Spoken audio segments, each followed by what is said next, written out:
Bonjour à tous, aujourd'hui je vous propose de réaliser ce gâteau chocolat caramel sans œufs, donc une recette très facile que je vous invite à découvrir tout de suite. Ici dans un bol j'ai 240 g de farine à laquelle je vais ajouter une cuillère à café de levure chimique, j'ajoute une demi-cuillère à café de bicarbonate de soude et je vais ajouter une demi-cuillère à café de sel et je mélange mes ingrédients secs ensemble. Alors ici, dans un petit bol, je vais ajouter 3 cuillères à soupe de cacao en poudre amère. Et je vais le faire, donc je vais mélanger avec 3 cuillères à soupe d'eau froide jusqu'à obtention d'une belle pâte. Alors ici, j'ai 200 g de beurre à température ambiante.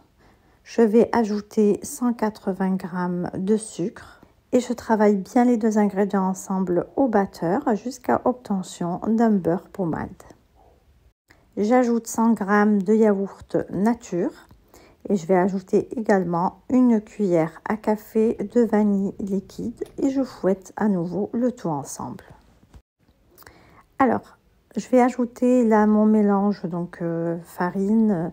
Alors, je vais l'ajouter en 2 fois en alternant avec 240 ml de lait. Donc, je mets d'abord ma farine, je mélange un petit peu, j'ajoute un petit peu de mon lait, je fouette, je finis par ma farine et ensuite par le lait une deuxième fois.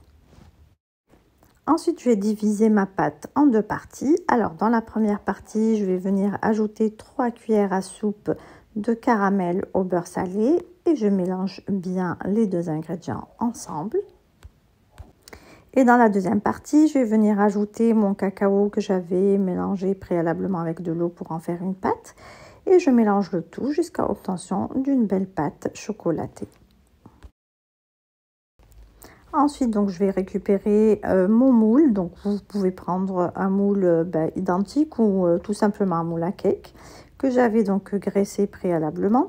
Et je vais venir donc déposer ma pâte dedans. Donc, alors, je commence par la pâte au caramel. Ensuite, j'alterne avec la pâte au chocolat et je continue ainsi jusqu'à épuisement de mes 2 pâtes. À l'aide d'un pic en bois, je viens faire des petits mouvements donc pour mélanger mes 2 pâtes ensemble et avoir un effet marbré. Ensuite, j'enfourne mon gâteau dans un four préchauffé à 175 degrés pour une durée de 45 à 50 minutes. Et voici le résultat final de mon gâteau. On obtient un délicieux gâteau bien léger et bien moelleux. Ici, on arrive à la fin de notre recette. J'espère que celle-ci vous a plu. En tout cas, laissez-moi un like et un commentaire. Et n'hésitez pas à partager la vidéo autour de vous. Merci de m'avoir suivi et à très bientôt chez les douceurs de Maëlys.